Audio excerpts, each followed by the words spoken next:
Salut les amis, j'espère que ça va bien. Comme tu peux voir, j'ai mon chandail presque de Noël, je dirais, avec les flocons. Il n'y a pas encore de neige dehors, là, ça va, là, mais c'est plutôt frisquet ces temps-ci au Québec, disons.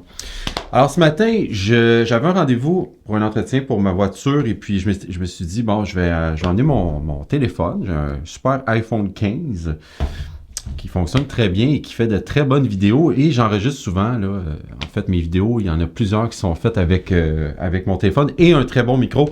Et c'est là le point là, que je vais emmener, là. J'ai oublié mon micro ce matin. Et qu'est-ce que c'est que ce micro-là? Je te le montre parce que il y a plein de monde qui veulent savoir c'est quoi, puis ils ne savent pas comment s'équiper pour avoir une bonne prise de son. Alors, c'est ce micro-là ici. Alors, j'utilise ce micro-là ici. C'est un Shure MV88 plus, je pense. En tout cas, c'est le modèle là, qui se met, et c'est là le problème, là, c'est qu'avant, j'avais un micro qui se branchait directement ici. C'est hyper facile. C'était le même mais pour l'iPhone que j'avais avant, qui était une prise Lightning. Étant donné qu'Apple fait des changements toujours, là, on est rendu avec du USB-C, c'est bien cool, sauf que l'autre micro ne fonctionne plus. Donc, je me suis procuré celui-ci, mais le problème, c'est que tu dois utiliser ça ici. Bon, ça, c'est pas c'est quoi, c'est un tripod, là, un trépied pour téléphone. C'est super, ça marche super bien. Tout est correct. Mais là, le micro, là, tu vois, ben, il faut que je vienne le mettre ici. Ça, on appelle ça un cold shoe, là, en anglais, là. Donc, c'est un petit adaptateur qui vient ici. Là, je le fais avec toi pour te montrer que, bon, c'est pas si long que ça, évidemment, mais il faut le faire. Tu vois, c'est pas, disons, instinctif là, pour la création de contenu, disons. Là, je mets ça là, ensuite, je le branche. Là, je vais venir regarder à l'intérieur si, ben, dans l'application, si les volumes sont corrects et tout et tout. Quand je joue du sax, il faut que je le réajuste aussi parce que c'est trop fort, trop puissant. Mais ça me donne un setup qui ressemble à ça, puis c'est super cool, ça fonctionne bien. Mais c'est pas très, très instinctif. Moi, dans la vie, là, pour vrai, je cherchais la façon... j'aimerais beaucoup que juste utiliser ça sans micro externe, mais c'est pas encore possible. Puis j'ai une question justement pour vous. Est-ce qu'il y en a qui ont acheté le iPhone 16? Moi, je l'ai pas fait. Je l'ai essayé par contre, le nouveau micro. Les nouveaux micros, en fait, c'est supposé d'offrir une espèce de son là, aussi hot, aussi bon que ça. Mais je l'ai testé, puis ça le fait pas. C'est extrêmement... modifié par l'intelligence artificielle et tout, donc ça fonctionne pas, là. La qualité n'y est pas, en fait, pas selon moi ce que j'aime. Donc, ce n'est pas une voie que je peux emprunter. Et quand je dis que ça sonne pas super bien, gamin, là, j'utilise un micro là d'une bonne qualité, c'est un Deity. Je te le montre ici avec mon téléphone, justement. Et ça, c'est le micro là et ma caméra que j'utilise. Tu me vois... dans l'écran ici, de toute façon. Et là, le son que tu entends, c'est le son de mon téléphone. OK? Alors, je suis ici et c'est ça que tu entends. Alors, ce n'est pas la même qualité que le micro qui est là. Ça, c'est certain. Et là, je suis à l'intérieur, je suis dans mon studio et il n'y a pas de bruit vraiment là alentour. Alors, c'est bien, sauf que si j'étais dehors, si j'étais dans une situation où il y a des gens qui parlent, ce serait catastrophique. Alors, c'est pour ça que ça prend, bon, un autre micro. Alors, je viens de faire quelques recherches sur Amazon et j'ai trouvé ce petit micro qui est de la marque Rode, là. Je pensais pas qu'ils le faisaient pour USB-C, mais ils le font maintenant. Alors, ça, c'est super cool. J'ai commandé ça. Je le reçois demain. Et je vais pouvoir tester la différence, là, demain. Et probablement de faire une vidéo là-dessus, là, si c'est quelque chose qui vous intéresse, je présume, entre celui-ci qui m'a coûté, je pense, là, comme 280 $ canadiens, ce qui est pas donné, on s'entend, versus celui-ci, le Rode VideoMic MEC pour USB-C. Je l'ai payé 120, je pense, 110 ou 120, là, ce qui est vraiment presque le tiers du Shure ici. Ce micro, par contre, c'est un micro professionnel qui sonne extrêmement bien, qui sonne aussi bien que le DT que j'utilise à l'heure actuelle sur ma caméra. Donc, c'est sûr que c'est un micro là, qui est vraiment de haute qualité, sauf que le point de vue pratique n'y est pas. Alors moi, comme tu sais, je veux essayer d'être capable de faire plusieurs vidéos avec ça. Pourquoi? Parce que c'est le côté créatif et spontané du truc. Ça fait plusieurs fois que j'en parle et je suis en train de mettre ça en place, là, de faire beaucoup plus de vidéos parce que je veux être plus avec vous, donc plus avec mon audience. Donc, c'est là-dessus que je m'enligne. Autre nouvelle aussi, j'ai une formation qui sort la semaine prochaine. Aujourd'hui, on est le 16 octobre. Alors, peut-être que tu ne vois pas cette vidéo aujourd'hui, le 16 octobre, là, mais la semaine prochaine, mercredi ou jeudi prochain, nouvelle formation qui sort. Le sujet, c'est les gammes majeures et les gammes mineures harmoniques. C'est une formation théorique, mais que tu vas pouvoir appliquer sur ton sax aussi ultérieurement après avoir compris, parce qu'on fait toutes les gammes ensemble, les 12 tons de chaque gamme, la gamme majeure et la gamme mineure harmonique, mais surtout, je te montre comment construire ces gammes-là avec la formule qui va te suivre toute ta vie et ça va t'aider, ça va ouvrir des portes incroyablement parce que en ayant compris ça, tu vas comprendre comment les construire, mais aussi comment appliquer ça à ton jeu, à ton playing. Alors, c'est pour ça que je dis que tu vas appliquer ça sur ton sax après. Alors, c'est une petite formation de 2 heures qui sort la semaine prochaine à ne pas manquer. Et en passant, je viens de recevoir plein de becs de Sios ténor. Je présume que tu as remarqué que depuis un certain temps, je joue avec ce petit bec qui est orange. Mon autre était bleu ici et plusieurs personnes m'ont demandé est-ce que ton bec est différent? Il est un peu différent et avant de le dire haut et fort, je veux faire plusieurs tests parce que tu me vois venir, là, probablement que je vais changer un peu la configuration de ce bec, mais c'est des micro-détails qui font que pour moi, ça fait une grosse différence. C'est difficile à expliquer. Des fois, il y a des petits trucs là qui font que ça fait une grosse différence. Peut-être pour toi, ça ferait pas de différence si tu l'essayais. Pour moi, oui. Alors, qu'est-ce qui se passe avec Sia? C'est Pauline et tout ça. Je suis en communication avec elle. Donc, ça, c'est mon bec. Elle m'a envoyé ça. Mon Dieu, c'est au mois de mai, je pense. Et là, je viens juste de recevoir, là, il y a quelques jours, ces deux-là qui sont une petite modification par rapport à lui. Alors, si on y va en ordre de modification, ça, c'est mon bec original. Là, lui, est un peu modifié avec des avantages. Mais il y a quelque chose qui me bug, c'est que le son est un peu trop clair, je trouve. Alors, Pauline a essayé de m'envoyer, m'a envoyé ces deux-là, qui réglera un peu le problème. Je vais te les faire entendre, mais pas aujourd'hui, parce que je vais faire une vidéo vraiment là, dédiée à ça. Puis je veux prendre mon temps.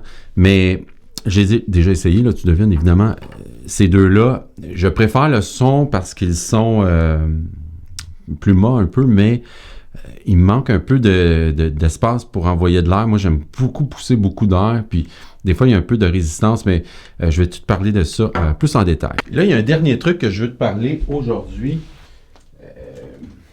Tu sais que j'ai un peu disparu j'ai pas disparu, mais ça faisait un petit moment que je n'avais pas publié, puis ça m'énerve quand les gens disent ça, puis là, je le fais. Bon, tu peux dealer avec ça si tu veux, mais j'ai eu tellement de gigs, puis je me plains pas, là, c'est formidable, là, mais je pense que je viens de vivre les 3 dernières semaines, un des plus gros rushs professionnels que j'ai vécu à date, là, c'était quotidien et différent. Alors, ça faisait que je me réveillais le matin. Qu'est-ce qui se passe aujourd'hui? J'avais déjà une préparation qui avait été faite un peu avant, mais tout de même, c'est le client, l'endroit, les gens, les autres musiciens et tout ça, tu sais. Il y avait beaucoup de préparation et ensuite j'allais jouer, je revenais. Bref, j'ai pas vu ma famille pendant 3 semaines à peu près. Ça fait que j'avais moins de temps pour faire du contenu, mais j'aurais quand même pu en faire et c'est ça que je veux faire dans le futur. J'en parle souvent, mais c'est pas toujours évident là, quand on est dans notre rush et fatigué et tout, mais le fait d'avoir quelque chose de mobile et facile et micro-facile, ça va probablement aider dans le bon sens. Alors, hier, j'ai recommencé à pratiquer parce que les 3 dernières semaines, là, je pouvais pas vraiment, là, j'étais beaucoup trop occupé. Puis je comprends là, qu'il y a des gens des fois qui se disent moi, j'ai pas le temps de pratiquer. Imagine, moi, j'ai pas le temps, puis je fais ça dans la vie. Le truc, c'est que, étant donné que je jouais à tous les jours et que je jouais beaucoup, donc je me sentais particulièrement en forme là, sur mon sax. C'était pas ça le problème. Puis je pense que ça fait du bien aussi de prendre des pauses aussi. Donc, là, hier, je me suis dit, je vais recommencer à pratiquer et j'ai pris une petite pause de sax de 3-4 jours. Donc, quand j'ai repris mon sax, mon cerveau, lui, c'était comme, OK, tout va bien. Oups! Là, j'ai recommencé à jouer et c'était pas le cas, mais je te dis qu'en 5 minutes, tout est revenu, là. Donc, j'ai fait un petit peu de son. J'aurais dû faire une vidéo hier pour t'en parler. J'ai fait un petit peu de son c'est tout. J'ai fait un petit peu de son, je me suis rétabli mon embouchure et ensuite j'ai attaqué quelque chose. Et là, je veux absolument te montrer ça. Donc, j'ai trouvé un solo de Brecker sur YouTube. Alors, si tu veux le trouver, là, c'est hyper facile. What is this thing called love? Transcription là, qui a été faite par quelqu'un de formidable, puis que je connais pas, le perso, mais tout est là. C'est une tune qui est à 300 à la noire. Ça brasse en titi. Écoute ça.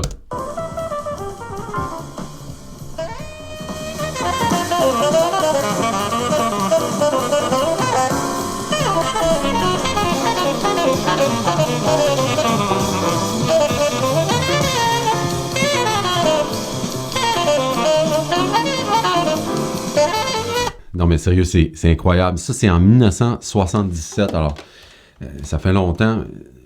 C'est vraiment écœurant comme solo. Là, j'ai commencé à pratiquer ça hier. Alors, pourquoi j'ai dit que j'ai juste fait du son? C'est que j'essaie d'incorporer plusieurs trucs dans ma pratique. Alors, je monte le solo, je pratique mon rythme, ma lecture, parce que j'ai mis mon métronome à 60, et ça, c'est à 300. Donc, on recule là de 240 sous cette vitesse. Mais j'ai fait ça, pas parce que je suis pas capable de le faire plus vite, parce que j'ai vraiment essayé de monter les trucs pour le mettre dans ma tête, dans mes doigts, à 60. Et ça, c'est une erreur que beaucoup, presque tout le monde qui débute, même intermédiaire, même avancé, font. C'est que les gens disent, bon, ben moi, c'est beau, là, je suis capable de faire ça plus vite. Oui, mais tu pratiques pas la solidité de ton time, de ton rythme, si tu le fais trop vite. Et l'autre affaire, vraiment, un gros inconvénient de pas faire ça, c'est que, en fait, je devrais plus dire, un gros avantage de faire ça, c'est que en jouant lentement, tu fais comme des empreintes dans tes doigts et dans ton cerveau, finalement, là, à savoir c'est quoi les phrases. Donc, quand tu vas l'accélérer, ça va devenir instinctif et ça va être beaucoup plus facile que, admettons, si je le montais, même si je le montais à 100, comme lecture à vue, je serais bien capable de lire ça à 100, mais je fais exprès pour le faire à 60 et ça va beaucoup se transparaître quand je vais accélérer. Parce que puisque j'ai mis des empreintes, on peut dire ça comme ça, là, pour faire une image, ça va être plus facile parce que ça va devenir instinctif puis je penserai plus. Et quand je dis lent à 60, là, c'est vraiment lent. Tu te souviens de la vitesse de ça?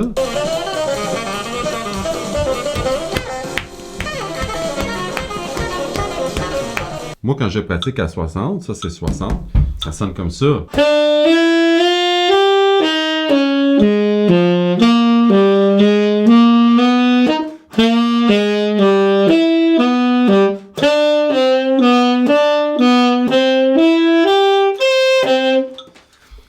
Je ne sais pas si tu remarques aussi que je fais le moins d'articulation possible. Pourquoi je fais ça? C'est que je veux pas non plus tricher parce que plus tard, ça va être plus vite, mais je veux que mon time, mon rythme, ça soit mes doigts. Ça va être beaucoup plus facile après de rajouter des articulations si je suis capable de le faire le plus clean possible sans mettre d'articulation. Ça, c'est un autre sujet dont je vais parler dans une autre vidéo. Et fort probablement que ma prochaine formation sera sur les articulations, justement. On va prendre des passages là, qui vont être similaires, mais en ajoutant différentes articulations, différentes façons de phraser. Ça change tout. Et l'autre truc que je pratiquais en même temps, je ne sais pas si tu me vois venir là-dessus, mais je me suis dit que tant qu'à jouer, je vacillais entre ces trois becs-là. En fait, ces quatre becs-là, il y en a un des deux que je préfère déjà, donc j'ai plus utilisé un des deux. Je vais te dire ça dans ma prochaine vidéo, lorsque je vais parler des becs encore. Ça me donne une impression, en rejoignant la même chose, ça va me donner comme une meilleure impression que je joue n'importe quoi, parce que je joue la même chose et je joue des trucs que je travaille en même temps. Alors, ça me dit, OK, dans un contexte de gig, admettons, ça va être encore un peu différent, mais déjà en pratiquant quelque chose avec les trois becs, ça va me rapprocher du truc. Et c'est encore différent, comme je disais, quand tu arrives sur une gig, parce que là, on va, sans s'en rendre compte, pousser un peu plus, jouer un peu plus fort, avoir plus d'énergie. Ce bec-là, c'est un peu ça qui m'est arrivé. Je l'avais emmené, en fait, sur un soundcheck là, pour une gig, puis je l'ai pas pris pour la gig, finalement, parce que ça craquait un peu. Alors, j'ai presque le goût de te lancer un défi. Moi, je m'en lance tout un en essayant de monter ce solo-là. Là. Ça a l'air bien facile comme ça, parce que c'est toutes des croches, sauf que tu l'as entendu, hein? C'est vraiment rapide, à 300. Moi, je vais essayer de le monter à 300. Je suis même pas certain d'être capable parce que je veux que ça soit quand même beau, là. Mais je vais tout de même le monter assez vite. C'est un standard qu'on connaît tous, donc c'est facile de trouver la backing track ou même de la créer. J'ai presque le goût de te lancer le défi d'essayer ça avec moi. Je sais pas si ça te tente pour les plus... peut-être ça c'est un peu avancé. Pour les plus avancés, ou moins. C'est-à-dire que peut-être un débutant, là, c'est trop. Là. Sauf que il y aurait toujours un côté technique que tu pourrais aller chercher. Et surtout, tu n'es pas obligé de jouer ça vite. Tu pourrais aller écouter le solo si ça tente de monter ça. Même je serais prêt à accepter peut-être, si vous voulez m'envoyer vos vidéos là, plus tard. On s'en reparlera. Là. On peut se dire que c'est un projet là, ouvert. J'en reparlerai dans les prochaines vidéos. Puis dites-moi là, si vous voulez dans les commentaires si c'est quelque chose qui vous intéresse. Vous pourriez m'envoyer ça. Puis je pourrais même peut-être faire une vidéo là, avec tout ça, là, des gens, des différentes versions. Puis même si tu joues de l'alto, c'est pas grave. Tu peux jouer les mêmes notes. Là, puis on s'arrangera pour la backing track. Là, je pourrais peut-être en créer une au pire. Là, pour alto avec une tonalité différente. Mais c'est juste le fait de travailler quelque chose de technique que tout le monde fait. Je pense que c'est un peu avancé. Peut-être en fait, dans les commentaires, vous pourriez me le dire, là, oublie ça, Yannick, t'es fou. Mais peut-être que non aussi, comme je dis, en le ralentissant, ça peut être quelque chose qui peut être viable pour beaucoup de niveaux, là, intermédiaires, avancés, évidemment. Là. Si tu débutes, c'est un peu complexe, évidemment. Il y a beaucoup de trucs là-dedans, c'est du grand breaker. Donc, je te reviens très bientôt pour la suite avec ces becs-là. En fait, je vais probablement tourner ça demain. Je vais essayer de publier plus de vidéos aussi, donc ça sera assez bientôt que tu vas voir ça. Puis, on se tient au courant là, pour le défi qu'on vient de se lancer ou pas. Si c'est trop complexe, j'essaierai de trouver quelque chose qui est plus facile un peu là, ou plus intermédiaire pour que tout le monde ait du fun là-dedans. Bon, alors, assez parlé. Moi, je vais aller pratiquer mon sax et on se retrouve très bientôt. Salut!